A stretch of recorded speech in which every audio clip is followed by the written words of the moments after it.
So I just wanted to make a quick video real quick.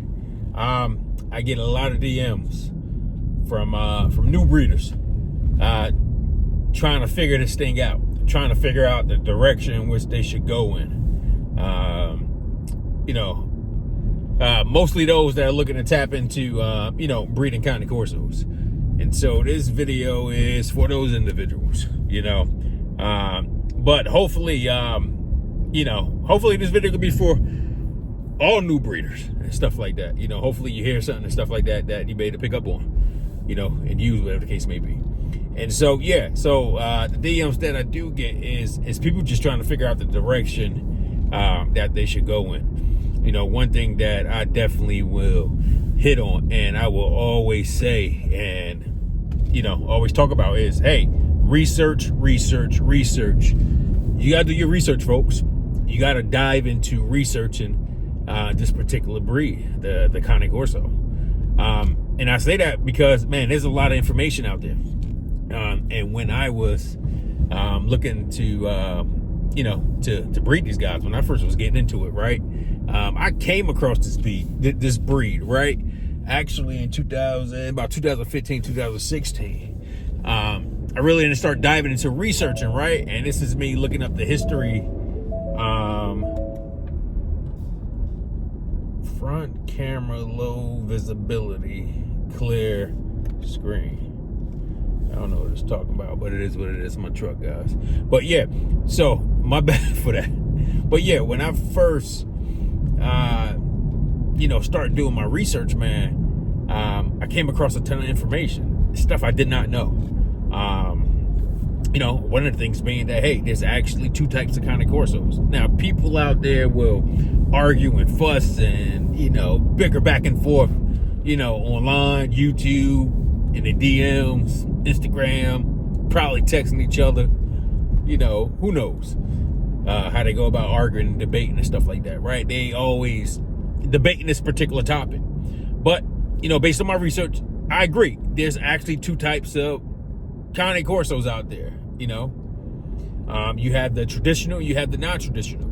Now, on the non-traditional side, and maybe I could break this down in another video, but on the non-traditional side, right, that's the American lines. That's the Cane Corso that was brought over here, whether in the 70s or in the 80s, and eventually at some point, right, I don't know the date, at some point, I don't know who it was, but they started, outcrossing.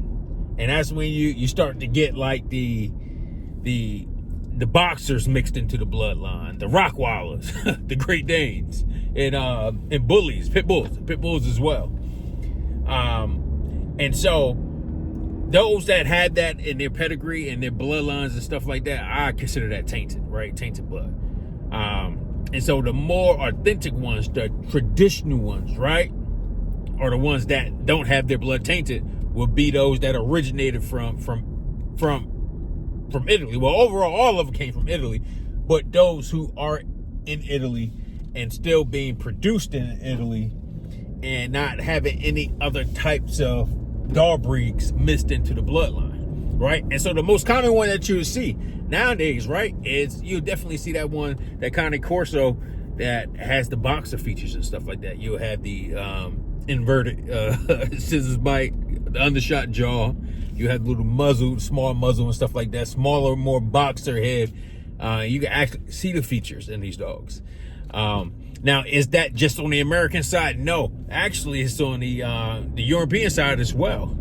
And so you have a lot of people that are taken to the more smaller version of the Cane Corso with the boxer influence. And the reason being, and this is just based on my research and what I'm seeing, is for show purposes. Now, will they be the only ones you see in the shows? No, they won't. You'll actually see the more authentic ones at the shows as well. But yeah, that's the biggest thing, man, is that you guys got to do research, man. You got to do research into the breed, into the history, the characteristics, the traits and stuff like that. Because, hey, no matter what type of business it is, you can be out there flipping burgers, right? You got to know your product, right? You got to know the history of your product, and the ins and outs, pertaining to it, whatever the case may be.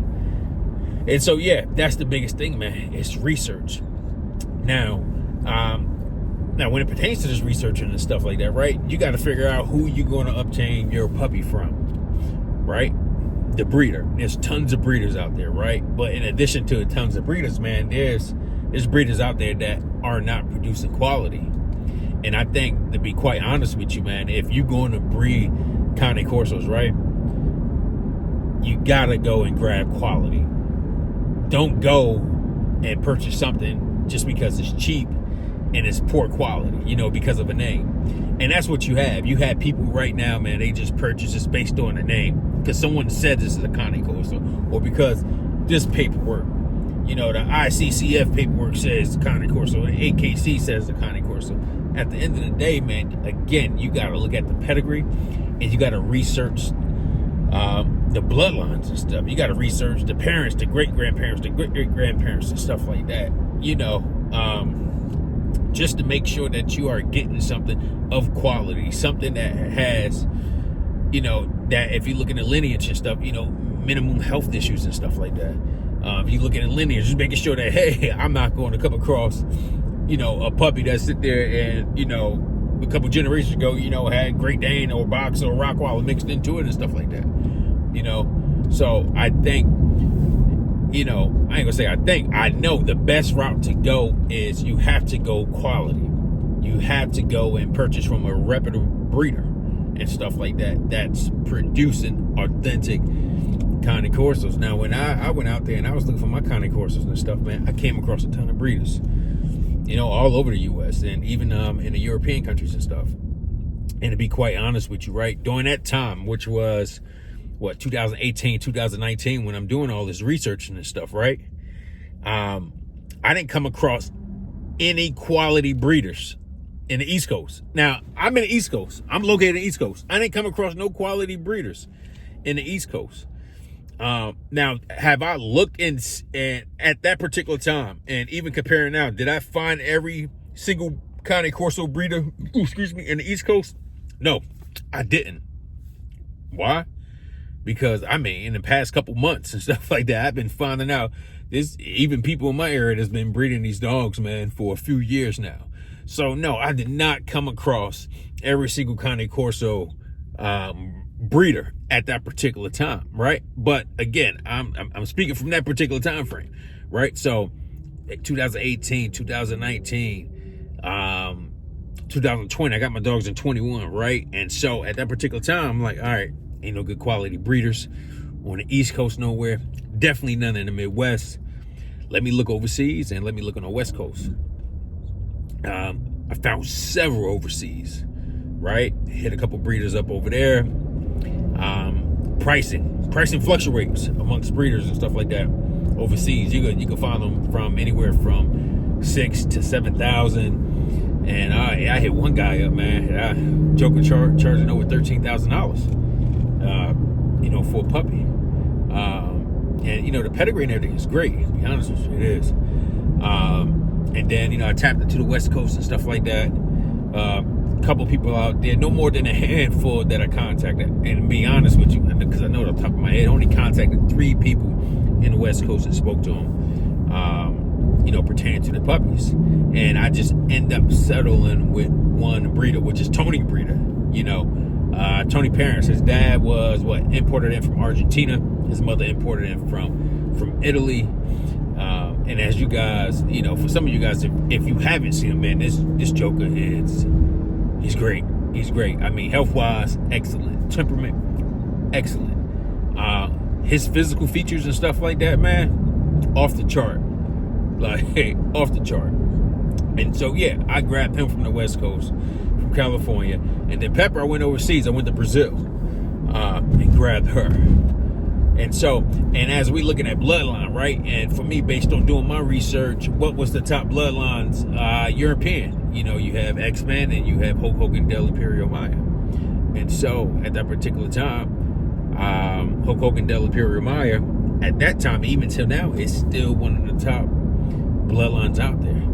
And so, that's what I end up tapping into when I grabbed Pepper and Tony's Del Corso Club, right? And so, that's one thing you gotta, again, when you looking for a puppy, it's all about, you got to take the route of quality. Don't try to cut no corners. And a lot of people cut corners for one main reason, right? That's cost. They're trying to minimize their costs. You can't minimize your cost on a product, right? And I hate to say that a dog is a product, but hey, this is business, right? You can't, for a product that you want to push out there, you want to produce quality, and you expecting it to create revenue for you, right? You don't want to go out there and get something that's bad quality, right? Because bad quality, especially in this particular industry that we in, the dog industry, the breeding industry, and amongst Cane Corsos and stuff like that, Cane Corso breeders and stuff, right? Like, that pool is full. And so going out there and getting a dog that's bad quality will possibly have you in a position where you're unable to sell your dogs. Or even if you do sell your dogs, right? You may be selling a dog that, number one, that won't be able to come with no papers. So whoever's buying a dog from you and stuff like that, definitely dogs won't be able to participate in no AKC shows. But even if they do come with papers and stuff like that, and you have a dog that, a puppy, whatever, probably a adult dog, right? If you purchase them as a puppy, maybe they're coming from a bad bloodline that has a lot of health issues and stuff like that. And so, and which is something that I see, and something that I get a lot of messages about. I get a lot of messages from people, man, like trying to figure out what to do. They talking about their breeder, this person, that person who they brought dogs from, and their dogs are sick. The dog is having neurological issues, epilepsy, seizures, all different types of issues and stuff. And that's just because, people, for whatever reason it may be, right? I guess if it's to save money, not to spend a lot, or whatever, they go the cheap route and they get a dog, right? I even got a photo on my phone to show my wife the other day. I said, look, check this out. You see this puppy? What does this puppy look like? She said it look like a Cane Corso, right? And I didn't put it online. I'm not going to put it online. And I showed her the adult version. I said, look at this dog right here. Dog did not look like no Cane Corso as an adult. I mean, it looked crazy. And that's what some people end up with, right? So when you go out there and you buy something for $700, $1,000, $1,500, right? $2,000, right? You more, it's a possibility, a high possibility, right? A high possibility you're going to end up with something that's not pure, right? You're going to end up with something that has health issues and stuff. And so, yeah, if you tapping into this industry and wanting to breed Cane Corsos, right? You got to go out there and get you a quality Cane Corso puppy. Or if it's not a puppy, a quality Cane Corso adult dog. And so, but then here's the other thing, right? A lot of people, especially when I'm talking to these guys, they're like, all right, I want to go get my stud. I need the stud first. The stud is not going to make it's not going to make your business. It's not. Here it is. The stud is not going to make your business. It's not. People probably out there say, yeah, I stud my dog. Yeah. It's not going to make your business. You probably just be penny pitching with a stud, especially in an industry where there's already tons of studs and stuff. I have my own stud, right? I have my own stud. I have my female. I have people in my DM hitting me up saying, hey, I have a stud to use. I have a stud if you want to use it. I don't need a stud. And that's what you will find amongst, reputable breeders and stuff like that. They have their own studs. So going around, looking to get in this industry and going the route of, hey, I need to get a stud. No, that should not be your first priority. Your first priority should be getting that female. You need a foundational female to start breeding, to start this business. Why? Because she's the one that's going to be pushing out the dogs and stuff like that that will actually bring in revenue for you, right? That's where you need to start at. Well, what about my stud? Here's the thing. You can get the stud later. And it's multiple reasons why I'm saying grab the female. Multiple reasons why, right? Here's the number one reason why I'm saying grab the female. Here it is. You won't be able to breed that female at a minimum for 15 to 24 months. Right? For 15 to 24 months, you won't be able to breed her. She got to hit that second heat cycle, right? And there's some breeders out there that breed at 15 months, right? I didn't breed at 15 months. You have other ones that said, no, you got to do it at 2 years, right? But at the end of the day, a minimum of 15 to 24 months is when you will be able to breed. And so, for a person that's out there saying, hey, I'm going to go ahead and get my stud first and go get the female later, whether if it's a month later, 2 months later, 5 or 6 months later, you slowing everything down for yourself. You delaying everything. And the reason why I'm saying that is because the male, you can begin using your male. And this pertains to a large breed Cane Corso, right? You can start using your male at 12 months. You see? And again, this is pertaining to a large breed Cane Corso. I don't know anything about no other dog breeds out there when you can start using the male, right? But since you can do that, your priority should be purchasing that female first, because she has the longest amount of time to wait in order to begin breeding. And so I get it, grabbing that male first, and I get it. You're starting off wrong. I would not, unless you're in a position where you can obtain both of them at the same time. All right then. But for most people that are starting out and wanting to get into this business, man, they're only able to purchase one puppy. And if you're able to purchase that one puppy, you need to purchase that foundational female that'll help you get set up. You can always grab the male later. You can. Again, I said 12 months is when you can breed them. And so you can always grab that male later. You could go ahead and grab your female, and then 3 months, 4 months, even 6 months later, go ahead and grab your male. You could grab your male, and even between that time, again, this is for people out there that are only able to purchase one puppy. You got enough time to stack your bread. You got enough time to keep researching and seeing, okay, who I'm going to get my male from. Don't rush into it. Don't go the wrong way and just think that I need to grab my male first, and then once he turned 12 months, I can start studying him. You're going to have a difficult time studying your male unless you know someone, right? That's a reputable breeder, someone that's already, solidified themselves and has been breeding for 10, 15 plus years, right? And could possibly put you on.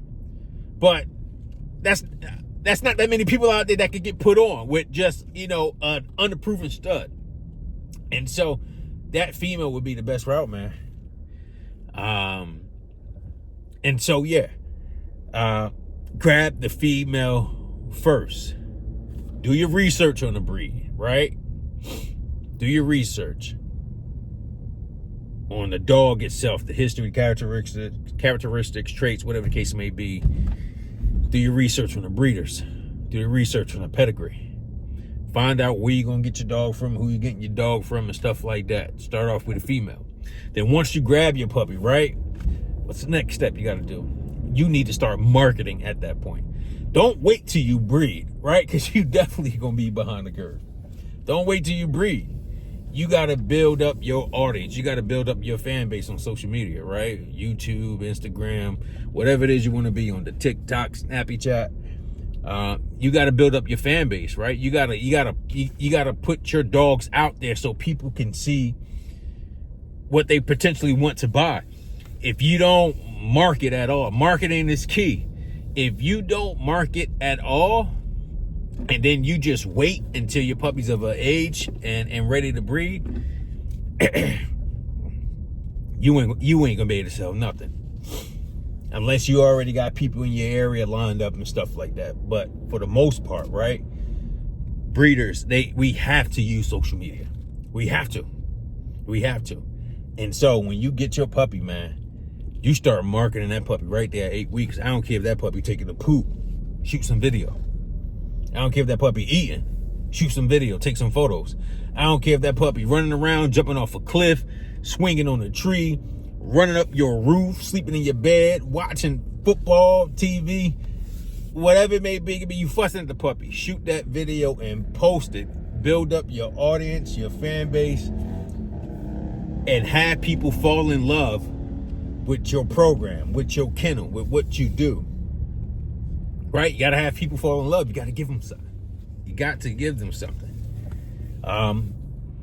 And then once you do that, man, and even in the midst of that process, right? I don't know what's the seriousness as it pertains to breeding, but I'm gonna be quite honest with you. Even if you're not serious, the fact that you're looking and bringing in income, and breeding dogs can actually, bring you in a decent amount of income, a year, 6 figures. You need to register your business, man. Don't fall into the patterns. Don't fall into the cliques of people out there that aren't registering their business and stuff like that. Look, man, the IRS is watching. They coming, especially next year. The IRS is coming next year, guys. Fellas, even to the breeders out there that have been breeding for a long time. IRS coming, baby. They coming. But here's what I'm saying is, right, why they coming. Most breeders, right, when they do their transactions, they receive money via Zelle, PayPal, Venmo, Square, Cash App, and stuff like that, right? And so now what's going to happen is those particular companies, right? So for people, for any transactions, right? So if you think you're going to be on the slide, well, I ain't going to do a business transaction. It's going to be a friend and family transaction. Nah, buddy. Any transaction, right? That's over $5,000. If you bring in over $5,000 a year or something like that, right? Those companies, right, have to send that data to the IRS. And it's actually going to basically kick you out of form as well. So you're going to get a form from the company, and they're going to send it to the IRS and stuff. And so, yeah, you may not get caught the first year, right, if you decide not to file your taxes or whatever the case may be. But that second, third year, they coming. They coming. And so get to the point of being legit, man. If it's like, oh, my taxes, blah, blah, blah, this and that, taxes this, taxes that. Check this out. There's a lot of there's a lot of tools when it pertains to using taxes and stuff like that, where you can actually cut costs and stuff like that. Cut costs as in paying taxes and stuff. But you got to educate yourself. You got to do the research. You got to get around the right people, man, and stuff like that. Another thing, definitely another thing. People, I hear a lot of people talking about mentors and stuff like that. Look, I ain't got no mentor in this industry, nor am I looking for one. I don't want a mentor. I do the research on my own. I see what everybody else is doing. I'm smart enough to see the wrong, to see what's bad, to see what's good, to see what's right, and make sound decisions from there. Yeah, there's people I talk to here and there, stuff like that, bounce, certain things off of. But as far as a mentor, no, I don't go that route. Nor am I looking to be anyone's mentor. Be careful, and here's the reason why, right? I don't trust a lot of people. I just don't. And so I put this out there. Be careful who you share your vision with, pertaining to this business, your goals, your pursuits, and what you're doing. Because people may smile in your face, they may laugh, they may see you smiley emoji. You get smiley emojis, man. You need to be going the other way. I want no dudes to be no smiley emojis. But nah, I'm joking. But yeah, they bust it up with you, be all good and stuff like that. But man, at the end of the day, man, the root of all evil, as we all know, is money. And when you sitting there and you getting into other people's pockets and stuff like that, man, nah, they gonna turn their back on you. And I see it all the time and stuff like that. I talked to one person, right? This joker had a mentor for a couple years, but the mentor stopped talking to him because he stopped purchasing puppies from him. Like, yo, that don't make sense. So you mean to tell me the only reason he was your mentor, the only reason he was talking to you and laughing and y'all busting it up was because you was putting money in his pocket. But the minute you stopped purchasing puppies from him, he ain't talking to you no more. Be careful of these dudes out here, man. I'm telling you, be careful. I mean, if you find some good people, all right, whatever, go for it. But at the end of the day, be careful. Don't share your dreams, your visions, your goals, your pursuits, whatever the case may be. Don't do that, man. Keep all that stuff to yourself, man. Keep your head straight. Keep going forward. Keep chucking away. Do your thing. Do what you got to do. It's a slow process, right? It's not a sprint. You gotta crawl, then you walk, then you're able to jog, then run, then sprint, whatever the case may be, right? That's the process. That's how it goes. Whatever failures that take place, that happen, that happen and stuff like that, you build up off of that, right? Everybody fell. We all have failures, right? We win some, we lose some. When you lose some, keep your head up, man. Keep chucking, keep going and stuff like that. Do your thing. You know, make whatever corrections that you need to make and stuff like that. And just go from there. Just go from there and just do your thing. And again, like I said, be careful, man. And don't look. Not all money is good money. Even when someone's gonna buy a puppy for him, I'm gonna let y'all know that now. Not all money is good money. And I'm gonna talk about that in a later video. I'm gonna talk about that. Not all money is good money. Be careful who you do dealings with. I covered the mentor thing. Prices, right? Everybody prices is different. My price is different, right? I got expenses tied into my price. My expenses, right? Here's one, right? I ain't gonna put my price out there, right? But let's say this. You got, man, and I wish I was able to get this. There's people in California, right? And this is an expense for them. Air croppings. They pay about $125 to $150 for air croppings. Air croppings in my area range from $1,000 to $1,800, depending on what vet you go to. Now, a lot of those guys aren't going to vets. They have friends who've been doing air croppings for years and stuff, right? So they got an expense that's a lot lower than mine. I got a higher expense, which means my price may be the same as theirs or maybe a little bit higher than theirs. And that's because I got to make up for my costs. And so depending on where the area you're in, man, you got to tie costs into your price. Don't let these customers, don't let other breeders, right? You may have a breeder that live in Tennessee somewhere where everything is daggone cheap. Tell you, oh, well, you could sell your puppy for $3,000. Well, no, he could sell his puppy for $3,000 because his expenses aren't that high. But if you live in an area where expenses are like daggone skyrocket, no, you can't sell your puppy at $3,000 or lower than that. You can't. You got to set your prices, number one, based on expenses and based on the overall value of the puppy, right? Because we talk about quality, the overall value and stuff like that, and everything that you're putting into it, right? Don't get greedy and just set this crazy price, but set a fair price. There's people out there that it will be attracted to. Others it won't. They probably be like, man, that's too much. But that's the name of the game in the business and stuff. There's customers out there that's willing to pay, but you got to find those customers. You do. You got to find them. But at the end of the day, don't let no person tell you what to set your price at, as long as it is a fair price for you and for the customer and not something greedy. Hopefully you're able to get that and peel that apart. But hey, this video, 28 minutes. I need to kill it and dead it. I'll probably end up doing a part 2. Other than that, folks, hey, check us out. Like, subscribe, ring the bell, send this to your family, friends, whoever it may be. Other than that, I appreciate the love and support I'm getting from everybody. I gotta go, baby. I'm out. Peace.